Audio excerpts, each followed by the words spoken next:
Hey, what's going on, guys? It's Jack, back again to bring you a quick preview of all the Tomb of Sargeras trinkets for healers that we might be able to get our hands on, and some of my quick thoughts on them for healers in general, and specifically for Holy Priest as well. Alright, digging into it, C-Star of the Depth Mother, your multi-target healing spell, of course, which is Prayer Healing for Holy Priest, has a chance to grant you Ocean's Embrace, healing your nearest injured ally, so it's a smart heal, within 15 yards, for, on the tooltip at 900 item level, it says about 22k every 0.5 seconds, or 0.25 seconds, for 8 seconds. So you're getting, what, about 32 little heals out of this for about 22,000 each. You're getting, give or take, about 700,000 healing out of this every, you know, with a proc per minute, about 1.2 per minute. Alright, so about 800, 900k healing, if none of it overheals, and a lot of versatility.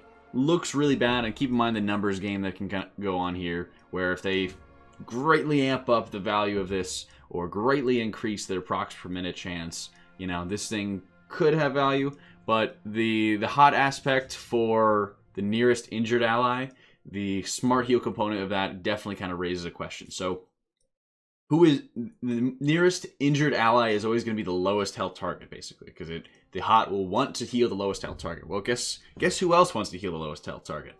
Every single other healer, you know?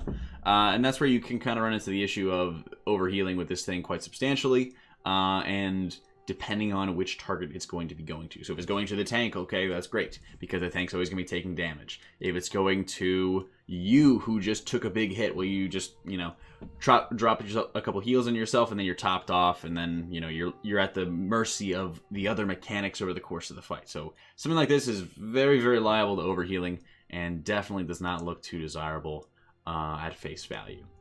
Not too great. Then going on to Barbaric Mindslaver. Your healing effects have a chance to do an additional X amount of healing. This occurs more often while you are at low mana. Alright.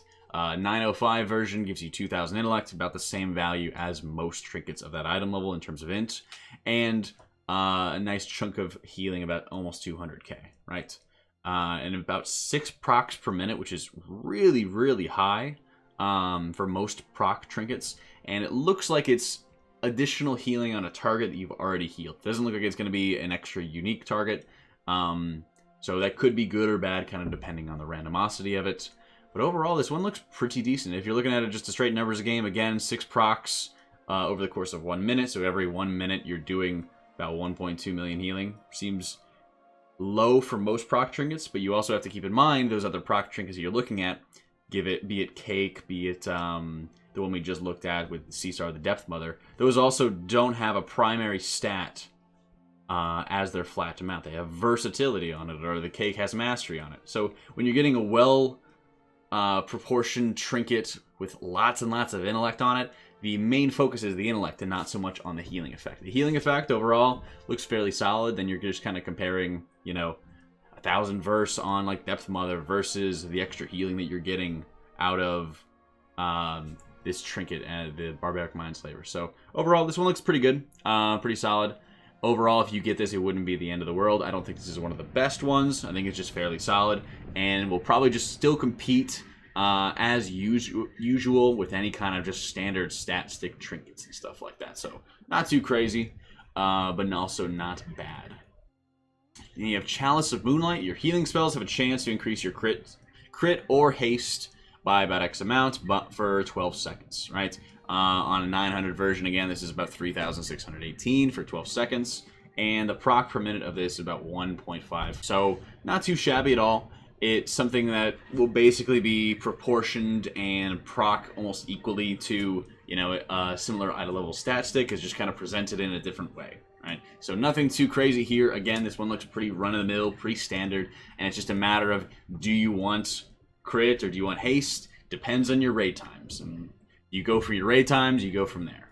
For Holy Priest, of course, I'd rather not have a haste proc if I can help it, personally. But if I get the crit proc, I'd be pretty happy. For me, I raid at nighttime, so I'd be getting the haste. Not too desirable for me, but also not the end of the world, because it is so well proportioned with intellect, and the int stat sticks are always going to be very, very valuable, just in general for most healers.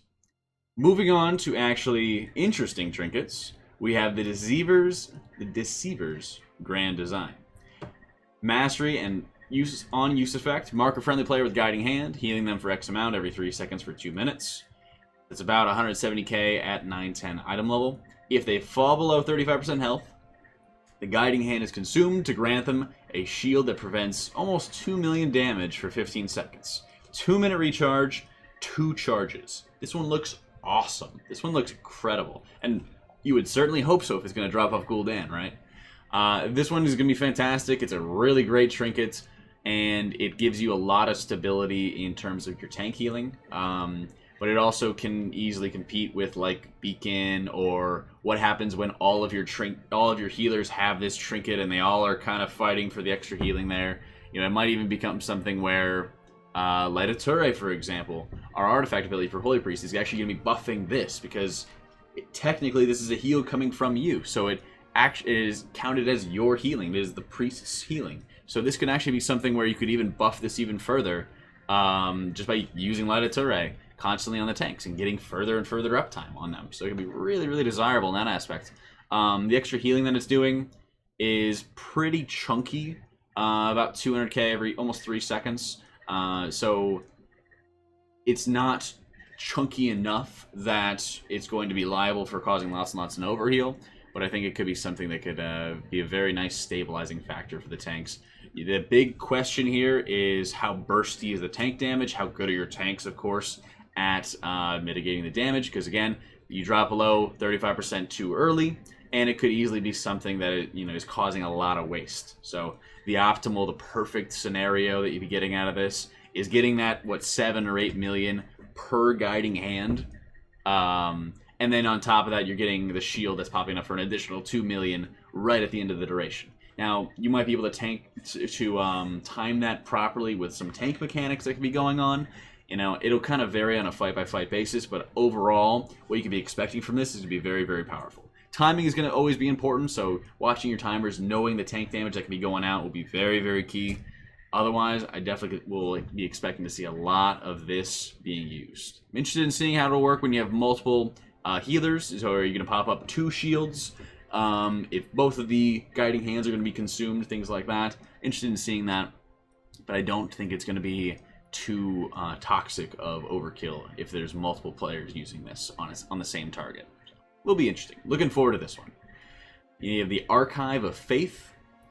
All right, on use, channel a Cleansing Matrix into an ally, healing them for 2.6 million over 2.6 seconds. Fully completing the channel also grants an ally a shield that prevents about 650k damage for 10 seconds on a 1-minute cooldown. So while this one heals for a crazy, crazy high amount, it actually can be kind of at the whim of what's going on over the course of the fight. You also have to keep in mind that this one thing is basically replacing you casting a heal, casting a Serenity, or whatever it will be on the tanks, and it's generally going to be used on the tanks.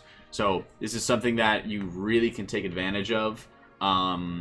Instead of casting heavier and heavier spells onto the tanks when there's a certain mechanic going on, you're able to kind of lean on this at a very, very constant basis, very consistent basis, because it is a 1-minute cooldown. It's a very, very short cooldown, and unfortunately, it's not going to be a set and forget like the Deceivers Grand Design, but it's going to be something you have to actively micromanage, really.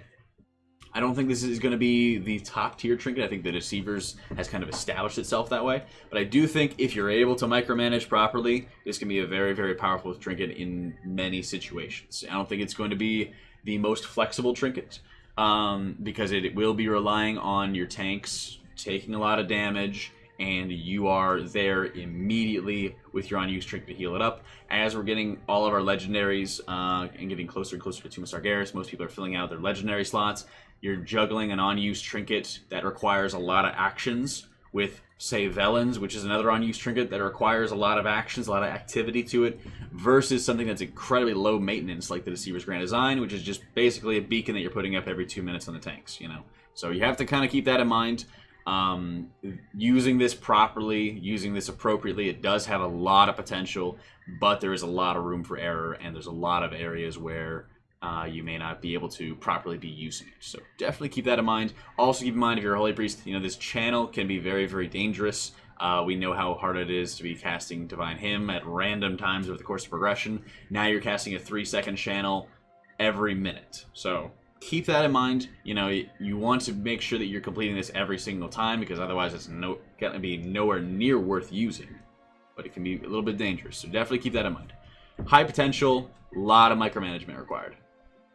Lastly, we have the Charm of the Rising Tide. Again, intellect on use when you remain stationary, gain haste every 1 second, stacking up to 10 times, last 20 seconds, 1 minute cooldown, 1 minute 30 second cooldown. I'd really like to not stay stationary forever. I think this is more of like a test for druids to see if they can actually stand still and not AD around their holy priest every single time, but we'll see.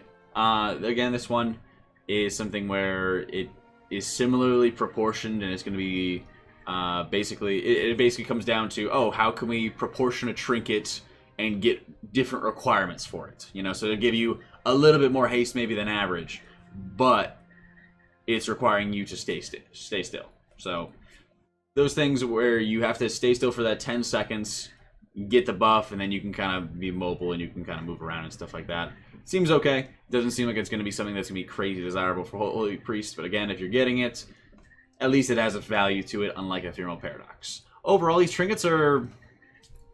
I wouldn't say they're particularly interesting. I think there's a couple of them that kind of stand out in the Deceivers grand design, which I kind of gush more about. And Archive of Faith, which looks to be very, very high maintenance and just high potential, but it would really require a lot of raid testing. I'm going to be doing more raid testing on my stream, link below, whenever the servers actually work. So I'm looking forward to playing with these a little bit more, other than just spamming them on random people in PTR Dalaran. But I do think, in general, you're definitely going to be going for the Deceivers grand design as soon as you possibly can. And then you're kind of looking at how valuable the Barbaric Mindslaver is actually going to be in practice. This might be something that could be interesting to go for, but I don't see a lot of crazy benefits to taking, let's say, Barbaric Mindslaver versus maybe the Chalice of Moonlight if you're getting crit, for example. So I think many of these can be pretty decently balanced between themselves. Similarly for Charm of the Rising Tide, if it's something that you're really desiring haste, you know, I think those three trinkets are kind of just different ways of just proportioning the same old stats and things like that, and shaking it up from us running stat sticks and, you know, proc stat effects. It would be interesting to see Archive being very, very powerful. I'd like to see it be very powerful. I have a feeling it could be very powerful, but there are many what if, you know, maybe scenarios where you really see it being great, but in the heat of progression, in the heat of the micromanaging, there's a lot of problems, there's a lot of question marks that can come up to this. If you're able to pull it off, we'll really be liking it. We'll see if I can actually make it work in progression, though. Hope you all enjoyed this video. Let me know if you agree, if you disagree on some of the different reviews that I've given for these trinkets, what you guys think are going to be the top trinkets going into Tomb of Sargeras. Hope you all enjoyed it. Keep in mind, Warforged, Titanforge is kind of going to nullify the whole best in slot situation, so you'll easily be seeing people with crazy high item level stat sticks, maybe from Nighthold, maybe from just World Quests, that could easily be beating these trinkets out just because of sheer item levels. So definitely keep those in mind, and I'll be sure to update you guys if any of the trinkets get buffed or nerfed. Hope you all enjoy it, and I'll catch y'all next time.